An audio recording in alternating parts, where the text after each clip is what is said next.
Hey Bill. Hi, Ran. How's it going? It is going good. Obviously, there was some recent news. We had a key player retire recently, and Yeah, you were on vacation. Welcome back to the thank you. non-jet setting normal life. I hope I the put it castle out that you there. I stayed was, I in. was, I was still in the UK, so no jet setting for me. Just a nice 4 hour drive, 5 hour drive, whatever it was. Oof. Yeah. Well, saw some of the pictures and absolutely gorgeous where you were Mm, at. Good getting you and the wife away on a good trip. yeah, Now that you're back, jumping back into the Wrexham world, are you ready to teach me how to borrow FC Barrow FC Barrow? Barrow. I don't know why I'm copying you now. Barrow, How is it? Barrow. Barrow. Yeah, Okay, because I was thinking like Barrow, borrow. I don't know. But it's yeah, like a wheelbarrow. Do you call them wheelbarrows yeah, yeah, in America? Yeah, yeah. yeah, So like a yeah, wheelbarrow. Yeah, barrow. yeah. And I have one in the back for my gardening. Yeah, definitely. Yeah. Great fact. You've learned Barrow now. I'll see you later on. We're done here. A plus. Let's move along. I am digging that Puma kit. Yes, so this is the 98 point season shirt. So anyone who might not have heard of the 98 point season, that was 2011 to Okay. 2012 season. We came second with the then record points total for a second place team, which has obviously now been beaten by Notts County last year. Fleetwood Town, who did pip us to the title, got 105 points, I want to say. And Ooh. they had Jamie Vardy playing for him, who they then sold to Leicester, who's obviously gone on to have like an amazing career with Leicester. So yeah, that was like the season that Notts County almost had until they won the playoff final. Oh wow, yeah. Yeah. Oh, that's amazing. And so for the record, obviously history tells us that Wrexham did not go up that year. We did not go up. No, we lost to. Funnily enough, we lost to Luton in the playoff semis, Ooh. who then who then lost to York, but that was when Luton were on that trajectory with us of almost going up, and then eventually they did go up, and they're in the Premier League now. So just shows that everything's possible, really. Well, speaking of teams that have checkered past with promotion, Barrow, Yep. Yeah. first and foremost, who are they? So Barrow are a team, like all the teams in the league. They are a team. Based in the north of England, in a place called I think it's Barrow-in-Furness. Is that how you say it? Yeah, I think it's Inverness. Yeah. Barrow-in-Furness. Yeah, they have traditionally been a club that have kind of moved between the football league and non-league. They got relegated in the 70s into non-league, went down a division again, and sort of like went up and down a little bit, and then in 2020 eventually went back up into the football league. So they had a gap bigger than we did outside of the football league, but maybe traditionally weren't as big of a club as us. They actually, like detailing all of their problems and returning to non-league and stuff, is that it's well out of my comfort zone. But they did have in the 90s an owner named Stephen Vaughn. Now, that's a name that will be really familiar to a lot of Wrexham fans, but obviously not new fans, in that he was the owner of Chester City when they went bust and folded before they became a fan-owned club. He's I mean, this isn't going to be litigious, so we can't have this against us. It's known that he had connections with Liverpool drug dealer named Curtis Warren, Ooh. who Google him.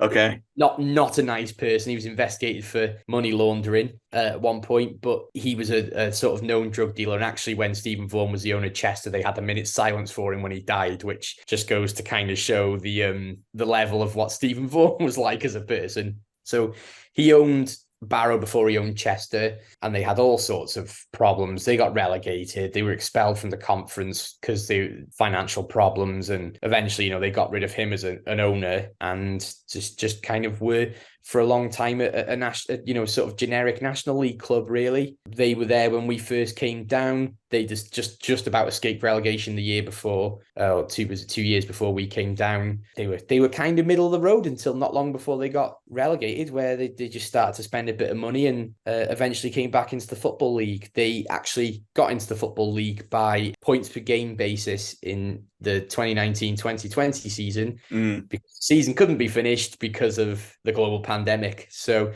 I don't know whether they were the first National League team to ever be promoted on a points per game basis. I can't imagine that's happened any other season. Yeah. And fingers crossed won't happen again. So yeah, and then it must have been a bit strange feeling to be a Barrow fan, because to wait nearly 40 years to get back into the Football League, and for it to happen during a season when no one could go out and celebrate the fact that they'd gotten promoted. Must have been a strange feeling. Yeah, as a club, they're kind of. I've heard a lot of fans that have gone there and not had the nicest of experiences. It's a very, very working class town. In fact, this is another town a bit like Wigan, where like rugby league is almost as popular as football, if not more popular. I think they made ground share, or they used to ground share at one point anyway, with the rugby league team. And they, as a club, just a proper normal working class club, community club. They have a 6,500 seat stadium, which is sort of on the average to lower average for League Two. And they're just,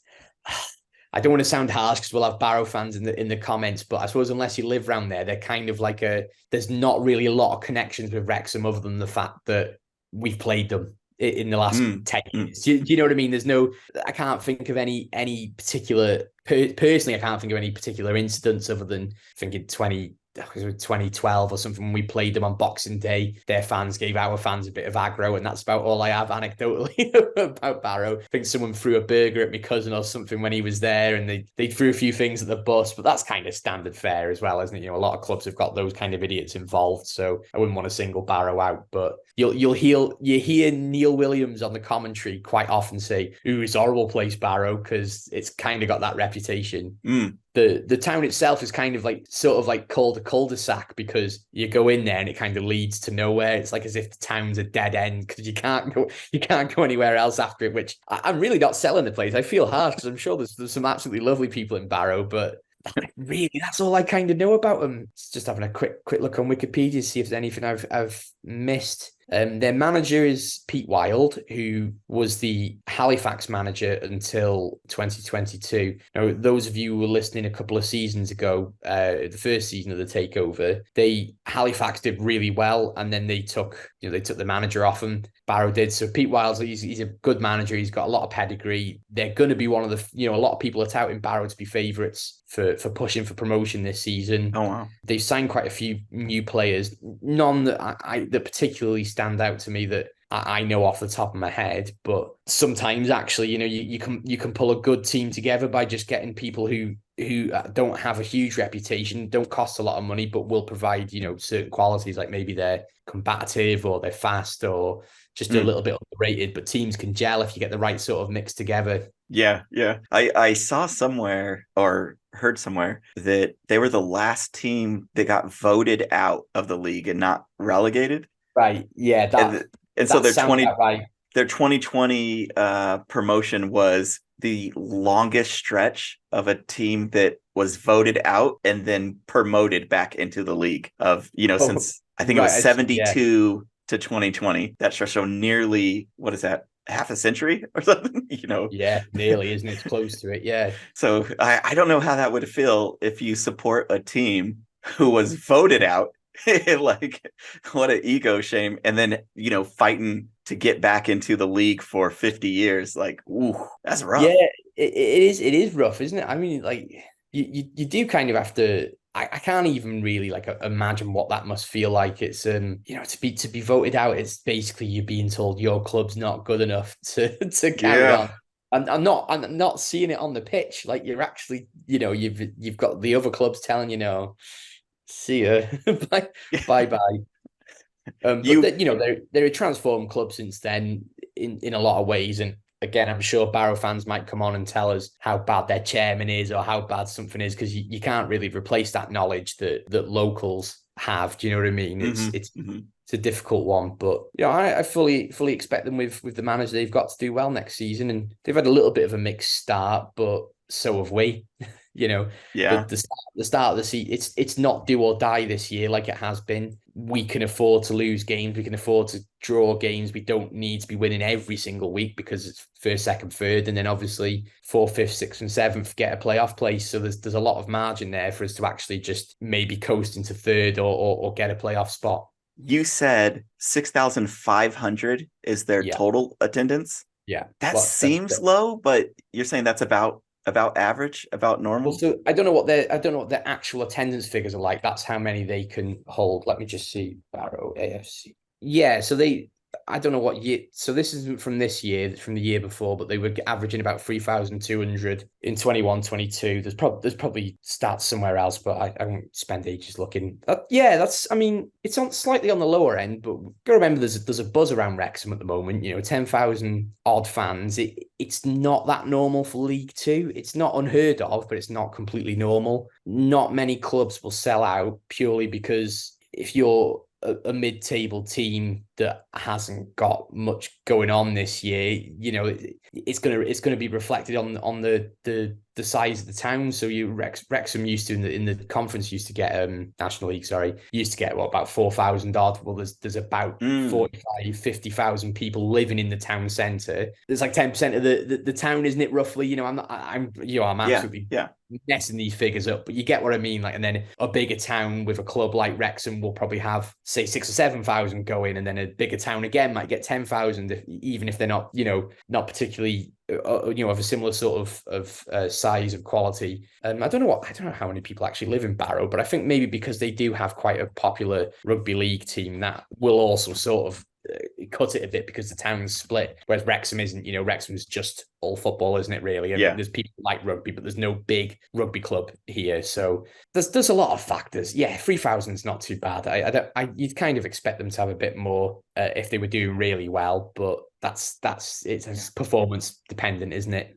Well, you called them working class, but I'm going to argue that point. These rich, posh people of Barrow threw a cheeseburger or hamburger. That's food. I don't know about you, but if you're wealthy enough to throw food, hey, look, I know that the UK economy's in the toilet a little bit, Ran, but I think anger can still take over some of us and make us launch burgers. I mean, it was on Boxing Day as well. I don't know, for any Americans who don't know, Boxing Day is the day after Christmas. It's like traditionally, it's the day that everybody sits around eating turkey sandwiches or leftovers. But if you're a football fan, it's an excuse to wake up and start drinking from the second you're awake. Yes. About to jump on the bus, or if you're at home, it's like in the pub as soon as they're open. It's a big thing. It's one that we really look forward to. I'm actually really gutted this year that we're playing Swindon on Boxing Day because I can't justify going down to Swindon. Wow. So it'll have to be a TV job for me. But yeah, and then going through that magic roundabout with like 6 roundabouts in one in Swindon or something like that. Oh, I don't know. Yeah. I would go just to go through, and if I didn't make an accident, be a proud individual and walk out as the man that I am with control over the still beast. But yeah, Boxing Day sounds amazing. Boxing Day is amazing. I actually prefer it to Christmas Day most years. Yeah, and we don't have that or an equivalent to it for a lot of us and a lot of jobs. The day after Christmas is a return to work day. And really? so there's a lot of jobs that you finish, and I work for a school, so I don't come back the day after Christmas. Yeah. But for a lot of people that don't work in a public education system, they are returning to work the day after Christmas. It's not a holiday, but a lot of countries do have Boxing Day or an equivalent to that. Yeah. So it's something that we miss, that just getting another day to spend with family, eat the leftovers. I mean, it seems valuable for a society to have. I vote Boxing Day in the US. I vote for it. Yeah, definitely, mate. I mean, it's a shame because I remember when I was younger, all the shops in town would be closed. And now it's like they're all pretty much open. All the pubs are pretty much open. So if you work in the private sector, apart from maybe like factories and offices, like if you're working in retail or anything customer facing, I think you're probably going to be in. But the trains don't run, or they don't run properly. The buses won't be running. It's kind of like a weird halfway house between like it's classed as so we call them bank holidays over here. And on a bank holiday, you can work, but the only 2 days of the year where pretty much everything's closed are Christmas and Easter Sunday. Any other bank holiday, like it's just up to the employer whether they're open. So there are places still open, but generally most people are kind of still on shutdown, still partying. And if I think we call them federal holidays. Right.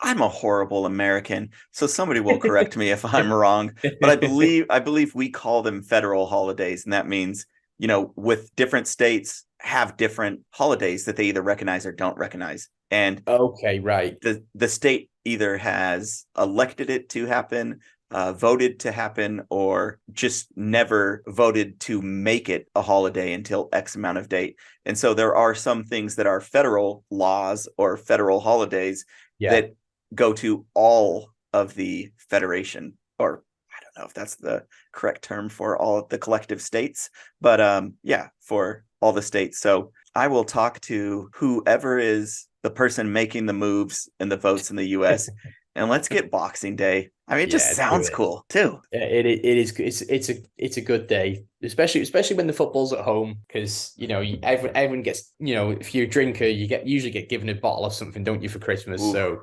you're cracking that open at 11 o'clock, sitting around waiting for the football to start. It's great. Oh yeah, yeah. I mean, I will take part in Boxing Day this year, of course, because make it a new tradition for your family, Ran. Yeah, an excuse to drink is the best excuse possible, so that will be happening. Did you hear about a player on Barrow that punched another player in the face during a match and was arrested? No, so teach me how to street fight, Ran. Go on. Well, you probably need Che for that aspect of yeah. But I don't know the name, but there was a player, I think a defensive player in 2008, and he may be the only player in modern times that has been arrested on the pitch and just cold cocks the guy in the face in the game, not during a play. Nothing was going on.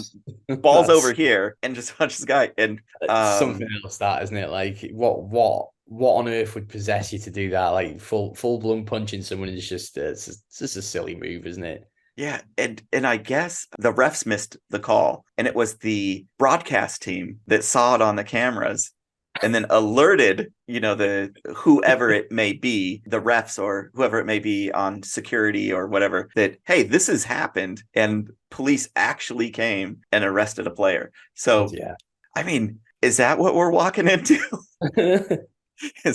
So the fans will throw burgers at you. Yes. The players will throw punches at you. Oh no, I just feel like I'm going to get some angry Barrow fans in the comments now, Ran. I'm going to be careful. I don't want to have a burger thrown at me next time I go there. to be fair, they seem like nice people. Yeah. Yeah. So So I'm sure those are one-offs. Of course, yeah, absolutely, yeah.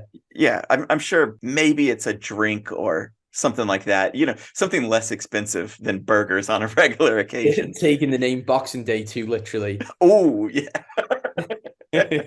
In both aspects, yes. Have you looked at their crest, the team crest, before? I mean, they have one of those like badges that kind of a lot of British teams seem to have badges like that, where where there's like a lot going on. I'm just having a double. Yes. Yeah. Okay, so I actually looked it up. So I would love to hear, if you don't know about it, I'd love to hear you decipher what that is.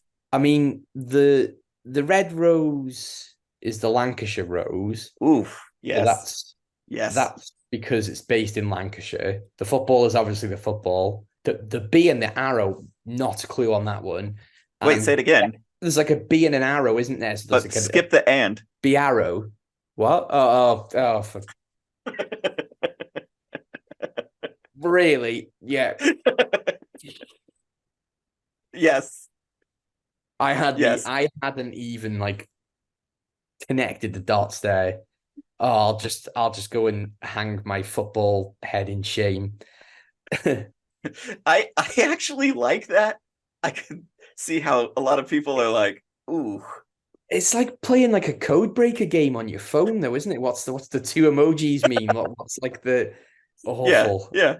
They do that on. I don't know if you watch, like, is it the Big Fat Quiz of the Year? And, it does that sort of thing, doesn't it? Yeah. And then the top, you have 1901, of course.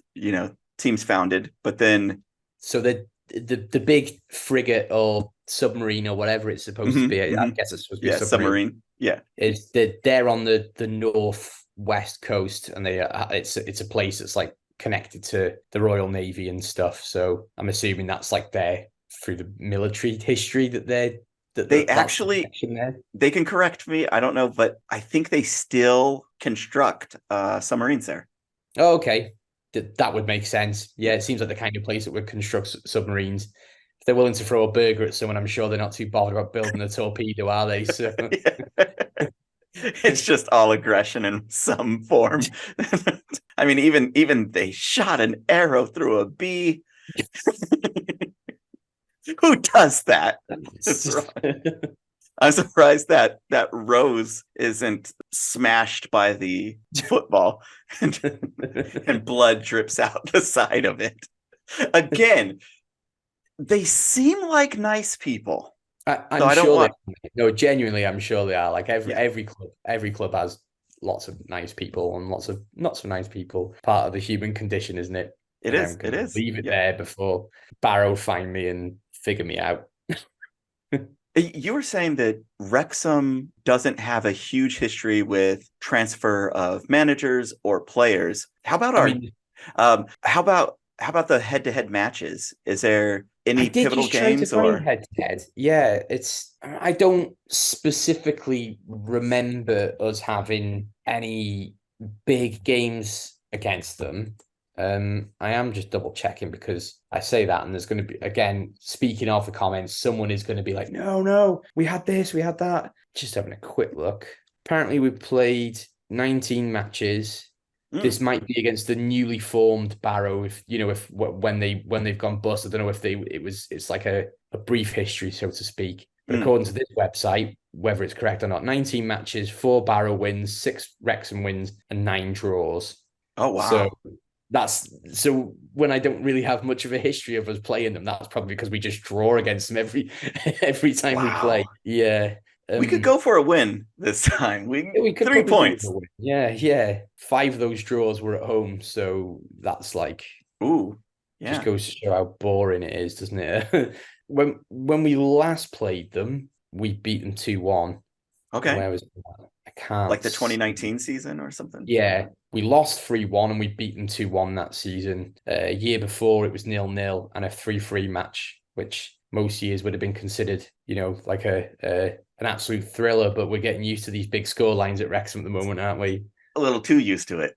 Yeah, a little too used to it. I don't know if my heart can handle another 5-5 draw. It was the release in the stadium. It was wasn't like the Dover game. So when we scored the equaliser against Dover, I think we felt like we could still go and get another goal. But I think everyone realised when the equaliser went in this game that, we're not getting any more from that. But everyone was just quite relieved. It wasn't people weren't really like celebrating we did it. It was just kind of like, oh, crap. Yeah. Yeah. And the momentum shifted. It was attack, and then when it 5-5, when the draw appeared, it seemed almost like the energy from the players kind of were like, all right, let's just hold on to this 5. Yeah. And yeah, it felt like that as well. It was a very strange game to be at. Really, really strange game. I'm hoping this Barrow one's a little bit more straightforward. Maybe not a draw, but like a little bit more straightforward than we've had. Well, I saw that they only have 1,000 seats out of the 6,500 that are possible. That's actually, in a way, it's quite generous because they don't have to give us that many. They only have to give us 10% of their attendance. So they're no, only 1,000 seats. Oh, seats. The rest is standing. Yeah. I think their away allocation maybe 500, 600, something like that. Maybe. Right. Okay. Yeah, that would make sense. Pretty much every stadium all-seater in America. Oh yeah. You really don't find any standing areas that you can buy, just a general standing area. The only stadium that I've been to that is professional sports, NBA, NFL, baseball, is Chicago Cubs, which my favorite baseball team. I love them to pieces. And Wrigley Stadium, you can buy a $10 general admission ticket, and it says it on there, standing only. And you just find wherever you can stand within this, 100-year-old stadium and try to find a place that is viewable. The game is viewable. And if worse comes to worse and it's a hot summer day, well, then you're out in the lawn, you're out in the exposed area. But mostly, I would say like 99% of professional sports are you buy a ticket to a seat. Yeah. I think that's pretty common at the top level. There's no Premier League teams with standing areas. And I think actually once you get into the Championship, you have to be all-seater. But I spent most of my, sort of teenage years standing on away ends that weren't seated. I mean, it was pretty common. Pretty much all of my early years were watching Wrexham were on the Cop, which everybody says that they used to go on the Cop, right? It's the Cop is, the stand that is no longer there. It's going to be rebuilt. That was all standing. I don't know if you can hear my cat. He's desperately trying to get out. I don't know. I hope the mic's not picking it up. He's actually biting the door handle, trying his hardest to get the door open. You are trapped, sir. So are you saying? Sorry, I'll get back to that. So yeah, so pretty much all the away grounds that I went to were standing. The Cop was standing behind the goal at Wrexham, and a lot of people will sort of claim that they used to go on the Cop, and maybe they did, but I pretty much exclusively went on the Cop because my auntie was she didn't used to go to every game, but she'd take us and we'd just go and stand on the Cop. And standing's that's how I always experienced football. Like it was weird when they closed the Cop down and we had to move and I had to sit down every week to watch football. That was a strange experience. And there's in some stadiums in the UK and especially in Europe, particularly in Germany, they do a thing called safe standing. So you buy like an allocated like square where you can stand up. It's got a railing in front of you and you stand up in that square. And there is also, though, just behind you a clippable seat, so you can clip it on and off. So if you wanted to sit down, you've got a space to sit down. Or if you're playing in a competition where standing isn't allowed, the whole of that ground, like it'll be the steward's job or the groundskeepers, whoever, before the game to unclip all the chairs so everyone has to sit down. Oh, wow. I think Spurs have got a really small section of it in their new stadium. I know Celtic have got a section of it, and I think I could be wrong, but I'm pretty sure Chelsea are looking at doing it because you're allowed to stand up in Europe, but you're not in the Premier League. So those clubs don't do it in the UK, but they can when they play in European competitions. How's the energy or the vibe as seated versus standing in a game? Is there a difference? Yeah, standing's 10 times better. I don't know what it is. I don't know whether it's like it's why you'll see, like you can see on the picture in my background. I know these guys are celebrating a goal against Chester, so nice one. But you will quite often see in British football stadiums, it's seating, but everyone's standing up and singing. Yeah, I guess maybe it does come from that sort of culture of it all. Everywhere used to be all standing until it wasn't. So most singing areas in a football ground, everyone's going to be standing anyway. And the stewards don't really want to argue with people every week. So I think they just kind of turn a blind eye for it, even though they're not supposed to let it happen. Really? Yeah. Really? Oh, because when let me name drop. For persistent standing. When I went to the Notts County game, where Ben Foster did his 96-minute pin save, everybody in that tech end were just standing, and it felt odd if you were to sit down like during the match. So that does surprise me that it's actually not supposed to be allowed to stand the whole match. I think it's just one of those that if clubs, it's kind of like, like how there's laws against loitering, and the police don't really ever enforce it. They'll let people stand around, but if someone's being a nuisance, they can go, "Oh, look, you're loitering. We're going to arrest you and charge you on that, so that we can just move you on or whatever." Yeah, I kind of think if they have a crowd where someone's being an absolute nuisance, a steward can go, "Look, you're not doing anything illegal apart from standing, so we can take you out because you're refusing to sit down. Come on, see you later." Because if they did enforce it, like, the atmosphere would be rubbish every game, and they'd be chucking out hundreds of people. So I think it's just kind of like one of those things that the government and clubs feel like they need to say that we're not allowed to stand, but most people just do anyway. I wonder if there's anything in the U.S. comparable to that, because we have a number of teams who the supporters are known for never sitting down during the match. So Seattle Seahawks have the 12th man. I believe it's Texas A&M American football is famous for their 12th man as well. And so there are grounds around here that it's just known. If you're a fan and you show up, you are not sitting down. You stay standing because, oh, did it cut out? Yeah, but then your mouth stopped moving and the sound just kept going. So I don't know whether it's recorded on your end. Something weird happened. Like, sorry, yeah, I just thought you'd cut out. But no, it was. That's so weird because I was practicing my ventriloquism and I didn't know if it still worked. It's gotta be my computer's processor just buffering or something and going slow. But yeah, I was just saying that Seattle Seahawk, Texas A&M, 12th man, they never sit down. And I've never heard any law or anybody say, hey, you're not allowed to do that or you're not supposed to do that. So I think over here, you can stand in professional sports, at least the sports that I know, you can stand the whole time. Maybe hockey, I don't know, but hockey's ruthless. I'd imagine they could probably hang from the rafters if they wanted to.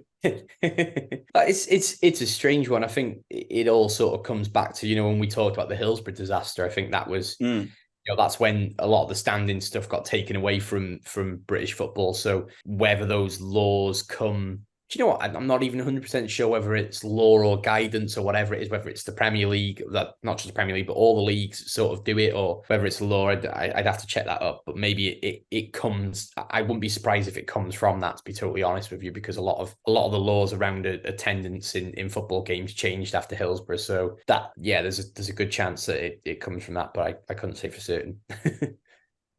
Another interesting thing about Barrow is they play in the city or the town, but they practice in another area. That's right. Where is it that they practice? It's closer to Manchester, isn't it? Somewhere. Yeah, it's closer to Manchester, and I forgot the name of the town or city that they practice in. But so they take basically an away day for every home game that they go out, stay at like a hotel or something. They have to drive out there and then spend, I think it's 4 nights for a home game. So It's almost like every game is an away game for the players. Yeah, it's in. They train in Manchester, so they were in Salford, which is just outside Manchester last year, but I think they're in northern Manchester now. I think, I could be wrong, but I'd imagine a lot of that is to do with the fact that Cumbria, which is like the region of Lancashire that Barrow's in, is quite a distance from a lot of things. So they're probably expecting to attract a lot more players if they train near Manchester.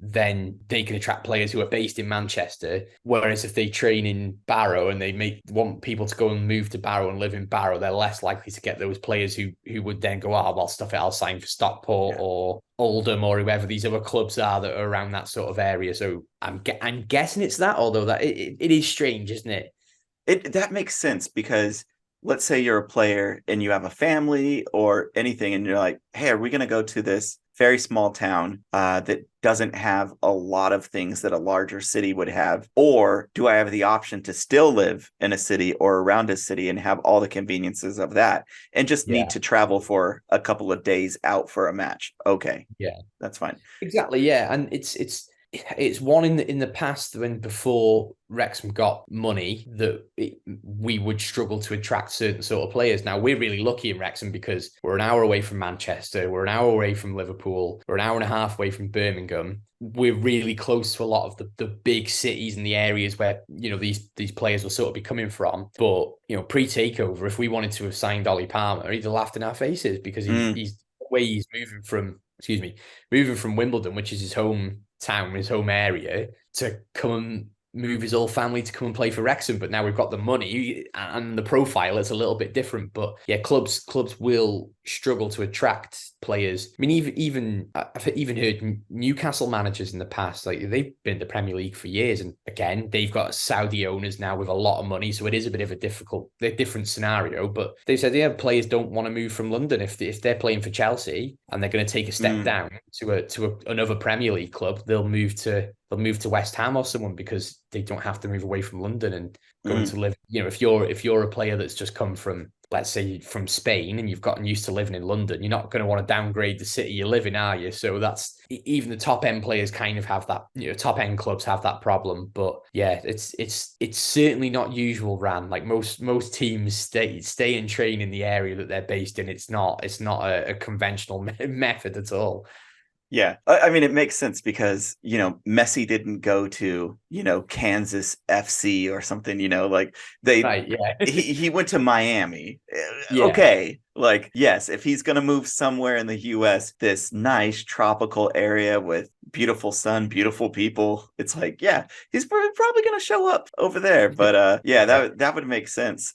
There was another town name or city name, De La Salle, that has something to do with either another training grounds or where the club is located. That's a social club in Salford, which was where they had the their training ground was based. I don't know whether they've moved since, but that must just be the name of the company, because I don't know it. Yeah, I'd never heard of it before, but no, I also don't know a not, lot of. I don't think it's a place. I think it's the name of the. Yeah, I just googled it and it's coming up with schools. Oh, really? Yeah, and a saint, apparently, a French Catholic priest. The French makes sense, right? Yeah, it must just be the name that they were using for that social club or whatever where the training was based. But it does look like it was in Salford. Oh, okay. So that was in Salford, Yeah, in Saint de La Salle, a French Catholic priest. and he owns a sporting complex that as they do. The Barrow AFC playing.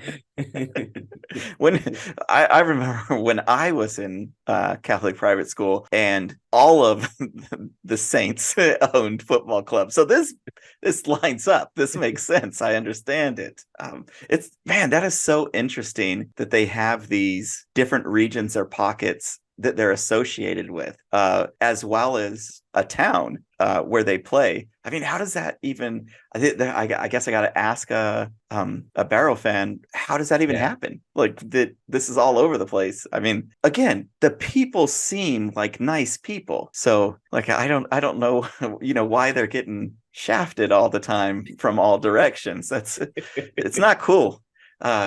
Anybody in the league that is listening to me, put some respect on their name, okay?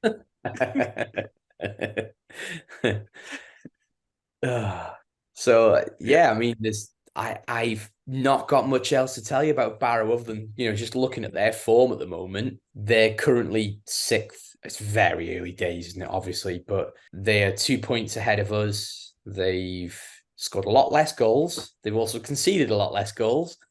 So their goal difference is +1. I mean, you could say that about everybody has scored less goals and conceded less goals. Yeah. But their goal difference is +1. Our goal difference is 0. But we've scored 13 and conceded 13, and they've scored 5 and conceded 4. So maybe it might, if they're like sort of more defensive minded, it might be that it's quite a tight game. Pete Wild, just trying to think, his Halifax teams in the past were actually quite attacking teams without being like Notts County highline, ridiculous. I think they've always been quite attacking. So they'll be a tough test. Is he new this year or last year? Last year, okay. They finished 9th last year, which was a good finish for them. So I'd imagine they'll be looking to want to press on from there. So he wasn't part of then the promotion team. No. I think they were called Barcelona from the way they played. Continue cringing. I think from playing from the back, like they would have a strong back and then send the ball forward. Do you know what? They did have a player called, he's Quigley. Is he Scott Quigley? Yeah, I think it's Scott. There's a few Quigleys knocking about, and I can never remember which one's which. I don't know why. Yeah, so Scott Quigley played for Barrow the year they went up, and he was actually ex-Wrexham. So he went from, we loaned him for half a year, and then they signed him 2 seasons after that. Scored 35 goals in 73 games for them. We were then, he had a really good year, to be fair. He then was due to come back to us. Apparently, by all accounts, we were really, really close to signing him, and at the very last minute signed for Stockport and played for them the year that they went up and we didn't. So there's a tiny bit of history with him there, but he's actually gone to Eastleigh now. He's left this summer. So, well, I mean, he'd left Barrow already, but he's left Stockport now. He's playing for Eastleigh back in the National League. But yeah, he did really well for Wrexham for a really short period when he was on loan with us. I think we really fancied signing him again, but it just didn't work out. Decided to play for Stockport, which was quite funny actually, because he cited, going back to the the training ground thing. For those who don't know, Stockport is a town that's just outside Manchester. It's not technically Manchester, but I mean it's like, it's half an hour if that on the train. He cited family reasons for leaving Barrow because he wanted to be closer to his family. Now his family are from Shrewsbury, or he's originally from Shrewsbury, so obviously Wrexham, Shrewsbury. For those who don't know, it's quite close. But then he moved to Stockport, which didn't quite add up because they train in Manchester. So it's not as if he was. Do you know what I mean? It's not as if he even had to relocate because they only do 2 or 3 games in Barrow. So they're a different breed. I'm picking up what you're putting down, and like I said before, put some respect on their name. How do you feel about the match that's coming up? How do I feel about any Wrexham match at the moment? It's just, you can't predict it, can you? I feel about 120 beats per minute is what I feel like. With the game against MK Dons, which you can sort of put down to first game of the season syndrome. It happens to a lot of teams. Yeah, we beat Wigan on penalties, but the game was a really tight 0-0. No goals conceded. Then it's 4-2 against Walsall. No, was it? No, we played Wimbledon first, and there's 1-1. I was like, all right, maybe settling now. 4-2, 5-5. So, I mean, I guess the game on Saturday is going to be 0-0 because that just seems to be the kind of the pattern that we're not conceding any, and then we're conceding loads. So who knows?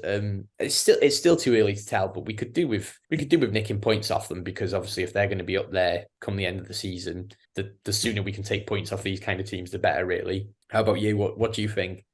Well, I figured out the whole defensive situation in the midfield chaos.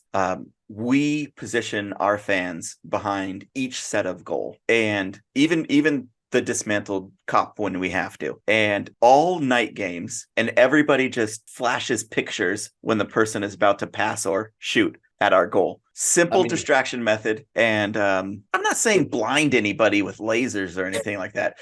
What I'm saying is just simple distractions. So local team for us, ASU, local university, Arizona State University. The basketball team is usually really good. James Harden, if you're aware of him, he played for ASU. And there's a thing called the sheet or the cloak of distraction, and they wave, like 2 people on the other end wave this sheet like this, and then when somebody's about to take a free throw, they drop it and something crazy is going on. At one point in time, because Michael Phelps also swam for ASU, he was in full Speedo, nothing else on, and when the sheet dropped, he's just like swimming outside. So of course somebody that's about to shoot us, what is that, Michael Phelps in a Speedo on the side? So there's we have some tradition with distracting when we can. And so I'm not saying you have to get dirty, but hey, there's ways. It's funny you say that. Like when I don't know if it came off on TV, but when we played Wigan and the penalties were in front of the tech end, I don't know if it was visible, but everyone in the UK, everybody just does this whenever the opposition are taking a penalty. Just wave your arms as much as you can and boo and whistle and all sorts. Just try and. And so I will say, amateurs, you all amateurs, you need the cloak of distraction or whatever it's called.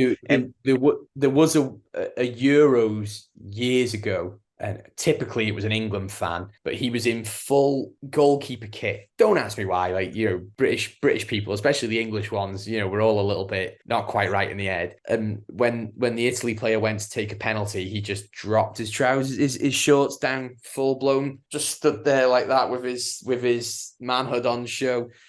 Cold day. It's probably, yeah, it must have been. I mean, that was my excuse. I don't know about his.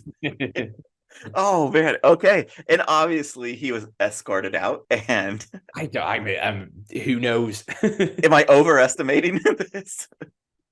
I think it was just one of those that it wasn't like it was only picked up on like the press photos afterwards where someone zoomed in and gone, hold on, is that guy pulling his shorts down for the penalty?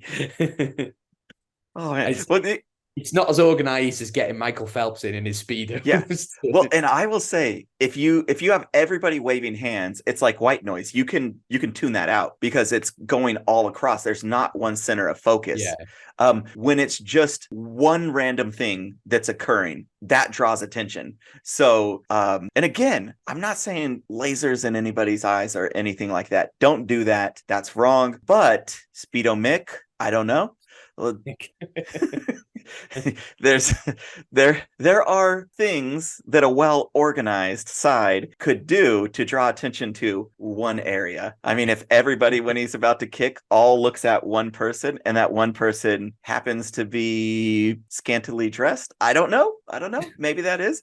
At ASU, I'll send you some photos and stuff, and maybe I'll drop them in over this with the detraction. Some of the most famous stuff. There's been people that were taking a shower with actual water and like suds on their body when it opened up. So it opens up and there's like somebody with like a water can over his head. Has there ever been a player that's admitted that it's like Yes. worked? Yes.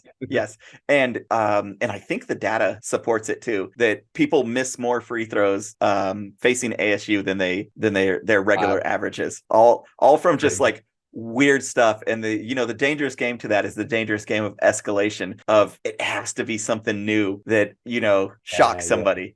So the creativity, I'm sure that, the art department's involved with all of these things and, creating these elaborate pieces. And but it's also, I'll put some pictures in here and some of the better ones that we have, or if I can find any video of any of them, I'll throw those on while we're yapping. Yeah.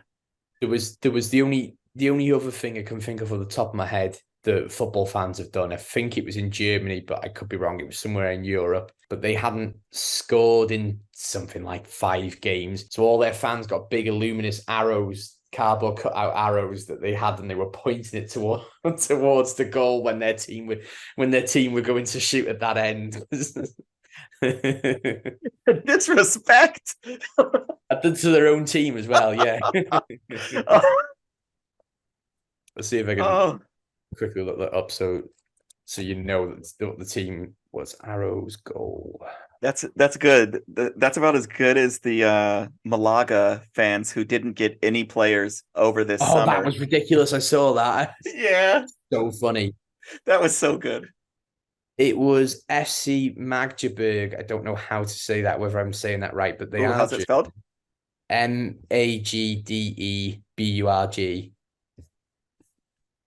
Burg, Borg. Yeah. And so Borg, yeah. Magdeburg. Yeah, something like that. Ignore my pronunciation. Your German's better than my German. I am not 100% certain. I'm sure they've got a link with Wrexham. Bear with me again. Wrexham. Yes, they do. Yeah, they came. We played them in Europe in the 90s, and in the 70s. Sorry, and some of their fans struck up a bit of a relationship with our fans, and I think about 50 of them came over to watch a Wrexham game. What?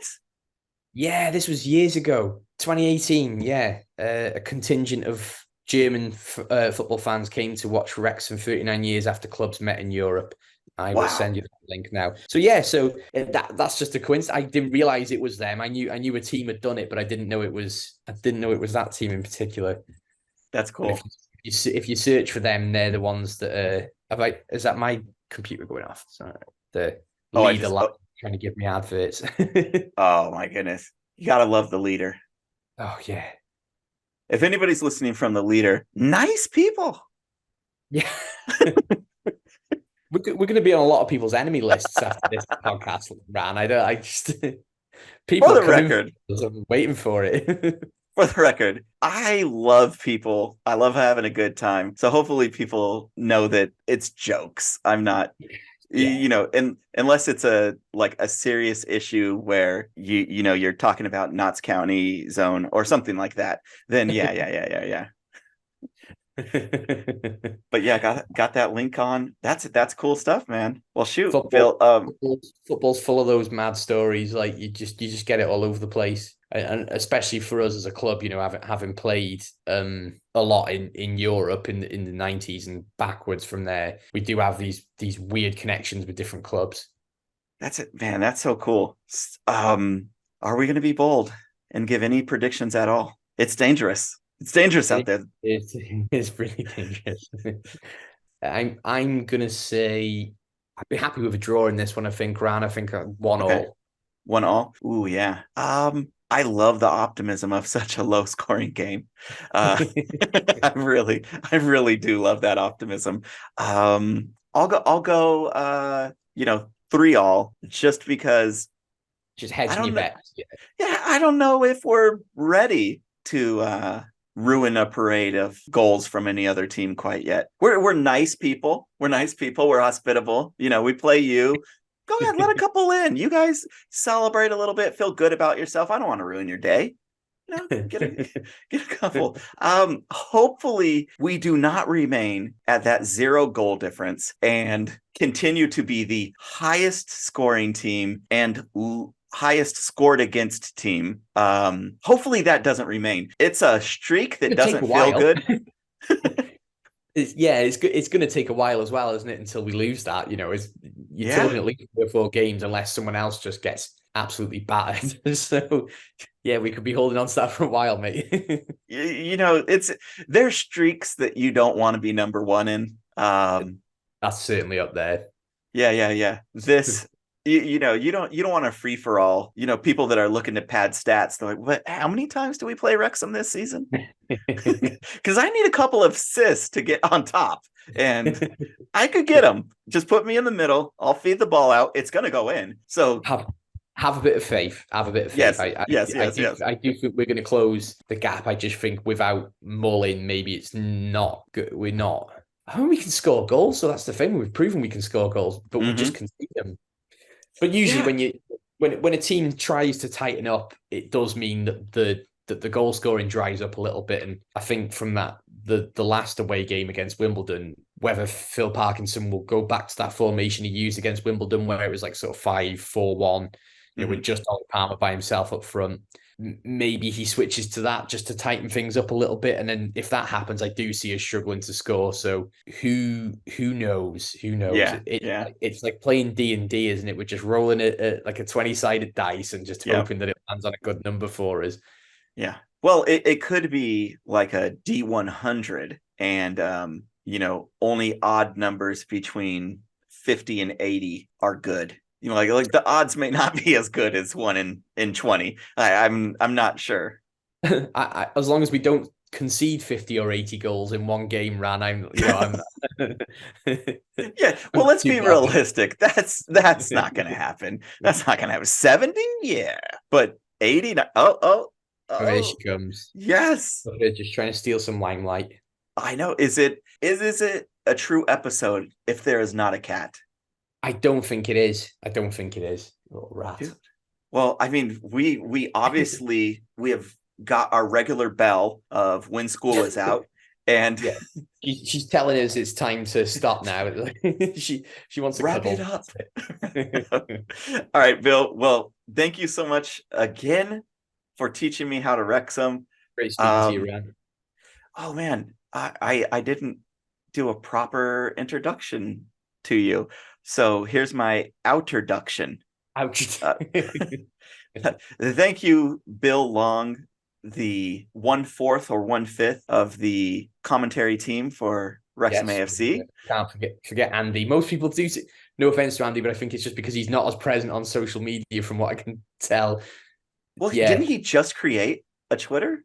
Recently, possibly, within the last year? I have got him on Twitter. I've never actually met Andy in person because we never seem to do the same games with each other. But yeah, he's a good bloke. If Mark Griffiths gives an endorsement, he must be half decent, mustn't he?